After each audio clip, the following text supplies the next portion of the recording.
Number 1, একটি horror film আছে যার নাম আইটি। এই গল্পটি একটি সত্য ঘটনা অবলম্বনে। উত্তর আয়ারল্যান্ডে একটি শহর আছে যার নাম ডেরি। এই শহরটি একটি অজানা শক্তি দ্বারা নিয়ন্ত্রিত ছিল।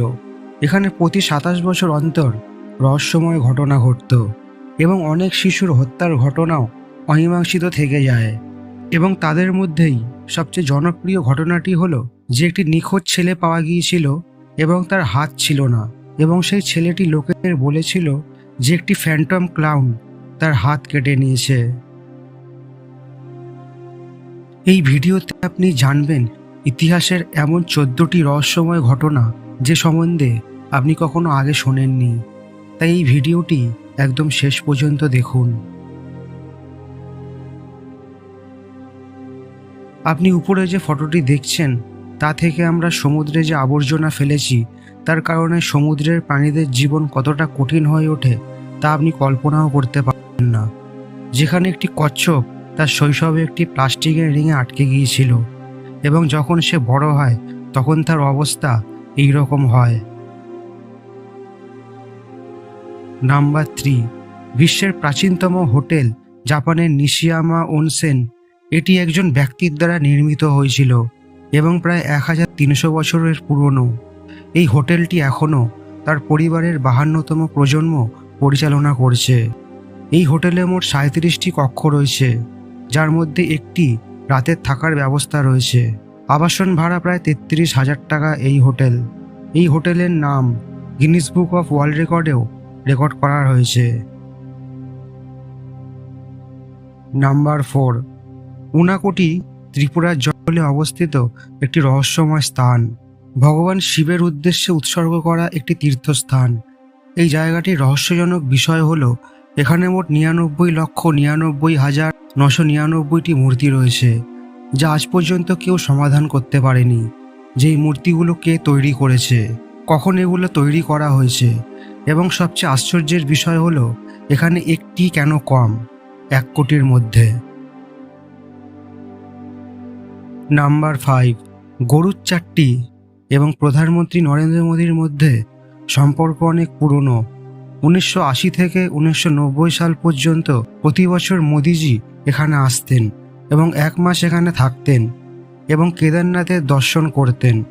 পৌরাণিক বিশ্বাস অনুসারে ভগবান বিষ্ণু গরুরের উপর বসে কেদারনাথের এই স্থানে অবতরণ করেছিলেন। এখানে শ্রী গরুর দেবের মূর্তিও আছে, তাই এই জায়গার নাম গরুর চট্টি। নাম্বার 6, হনুমানজির 5 জন প্রকৃত ভাই ছিল। পুরাণে বানর রাজা কেশরীর 6 পুত্রের উল্লেখ আছে এবং হনুমানজি ছিলেন তাদের মধ্যে জ্যৈষ্ঠ। তার বাকি 5 ভাইও বিবাহিত ছিলেন। হনুমানজির 5 ভাইয়ের মধ্যে ছিল মতিমান, শ্রুতিমান, কেতুমান, গতিমান এবং ধৃতিমান, তাই তার ভাইদের বংশধর এখনও আছে। নাম্বার 7, বিহারের রাজগীরে স্বর্ণ নামে একটি প্রাচীন গুহা রয়েছে। এখানে সোনার বিশাল ভাণ্ডার রয়েছে বলে ধারণা করা হয়। বিশ্বাস করা হয় যে এই ধনটি মগধের সম্রাট বিম্বিসারের, যদিও ইতিহাসবিদরা এটিকে বিম্বিসারের পূর্বসূরি সম্রাট জরাসন্ধের ধনও বলে থাকেন। এই গুহার ভিতরে একটি বিশাল প্রকোষ্ঠ রয়েছে। এই প্রকোষ্ঠের ভিতরে যাওয়ার পর দেওয়ালের উপরে একটি পথ রয়েছে যা পাথর দিয়ে বন্ধ। এখানে অবস্থিত একটি দেওয়ালে প্রাচীন শঙ্খলিপিতে কিছু লেখা আছে, কিন্তু আজ পর্যন্ত কেউ তা পড়তে পারেনি। ব্রিটিশরা এই গুহাটি ভেঙে ফেলার জন্য অনেক চেষ্টা করেছিল, কিন্তু কখনো সফল হয়নি। নাম্বার 8, মমলেশ্বর মহাদেব মন্দির হিমাচল প্রদেশ। ভগবান শিব এবং মা পার্বতীর এই মন্দিরের বিশেষত্ব হলো এখানে একটি গমের দানা রয়েছে যার ওজন 200 গ্রাম। কথিত আছে যে এই শস্যটি মহাভারত যুগের এবং প্রায় 5000 বছরের পুরনো। এটাও বিশ্বাস করা হয় যে পাণ্ডবরা এখানে কিছু সময় নির্বাসনে কাটিয়েছিলেন। নাম্বার 9, প্রাচীনকালে কাশ্মীর ঋষিভূমি সারদা পীঠ এবং সতীসার নামে পরিচিত ছিল। একইভাবে এখানকার শ্রীনগরের প্রাচীন নাম ছিল প্রভারপুর। এই শহরের 2 পাশে হরিপর্বত ও ও শঙ্করাচার্য পর্বত রয়েছে। এই পাহাড়ের নিচে আদম শঙ্করাচার্য একটি বিশাল শিবলিঙ্গ, মন্দির ও মঠ নির্মাণ করেছিলেন। পৌরাণিক বিশ্বাস ও রাজতরঙ্গিনী ও নীলম পুরাণের কাহিনী অনুসারে কাশ্মীর উপত্যকা একসময় অনেক বড় হ্রদ ছিল। ঋষি কাশ্যপ এখান থেকে জল বের করে একটি মনোরম প্রাকৃতিক জায়গায় রূপান্তরিত করেন। প্রাচীনকালে যখন শিশুরা শিক্ষা গ্রহণ করতে শুরু করেছিল, তখন তাদের কাশ্মীরের দিকে মুখ করে বসতে হতো। নাম্বার 10, অমরকন্টক মধ্যপ্রদেশের অনুপপুর জেলার পুষ্পরাজগড় তহসিলে অবস্থিত নর্মদা নদীর উৎপত্তি স্থল। অনেক ঋষিদের তপস্যা স্থান। মহাভারত যুগেও অমরকন্টকের উল্লেখ আছে। এখানে মেকল, ব্যাস, ভৃণ্ড এবং কপিল প্রমুখ ঋষিরা তপস্যা করেছিলেন। জগৎগুরু শঙ্করাচার্যজি এখানে নর্মদা দেবীর সম্মানে নমদাষ্টক লিখেছিলেন। এখানে অবস্থিত মন্দিরগুলির মধ্যে পাতালেশ্বর মহাদেব মন্দির, শিব বিষ্ণু জহিলা কর্ণ মন্দির এবং পঞ্চমঠ গুরুত্বপূর্ণ।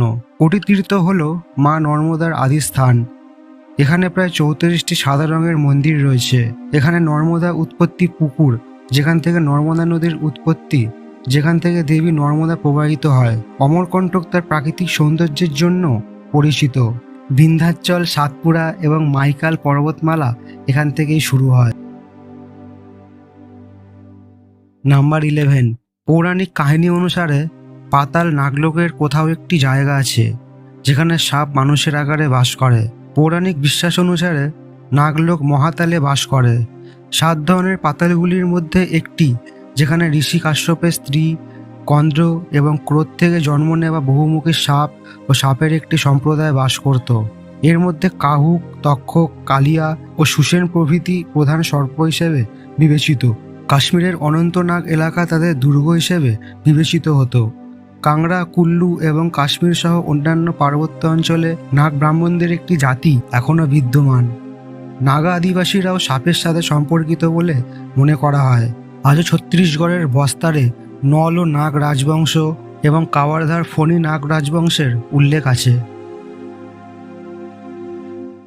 নাম্বার 12, মধ্যপ্রদেশের ছতরপুর শহরের বক্সওয়ার জঙ্গলে দেশের সবচেয়ে বড় হীরার ভান্ডার পাওয়া গেছে, যা বের করতে 2 লাখেরও বেশি গাছ কাটা হবে এবং 382.131 হেক্টর বন ধ্বংস করা হবে। নাম্বার 13, আসামের নাগাঁওয়ে বিশ্বের বৃহত্তম শিবলিঙ্গ আকৃতির মহামৃত্যুঞ্জয় মন্দির নির্মাণের কাজ চলছে। এই মন্দিরের দৈর্ঘ্য 126 ফুট, যা শীঘ্রই নির্মিত হতে চলেছে। নাম্বার 14, জয়সলমীরের একটি অতি প্রাচীন প্রাসাদে একটি পাথরের জালি রয়েছে, যা পাথরে খোদাই করে তৈরি করা হয়েছে। 17 দশকে তৈরি এই জালিটির বিশেষ বিষয় হলো এটি এমনভাবে তৈরি করা হয়েছিল যা ভিতরে বসে থাকা মহিলারা বাইরের সবকিছু দেখতে পেলেও বাইরে থেকে ভিতরে বসে থাকা মহিলাদের কেউ দেখতে পাবে না। তো বন্ধুরা, এই ছিল ইতিহাসের 14টি রহস্যময় ঘটনা। যদি এই ভিডিওটি আপনাদের ভালো লেগে থাকে তাহলে একটি লাইক করবেন ও এরকম আরও ভিডিও পাওয়ার জন্য আমাদের চ্যানেলটিকে সাবস্ক্রাইব করে নেবেন এবং এই ভিডিওটি দেখার জন্য ধন্যবাদ।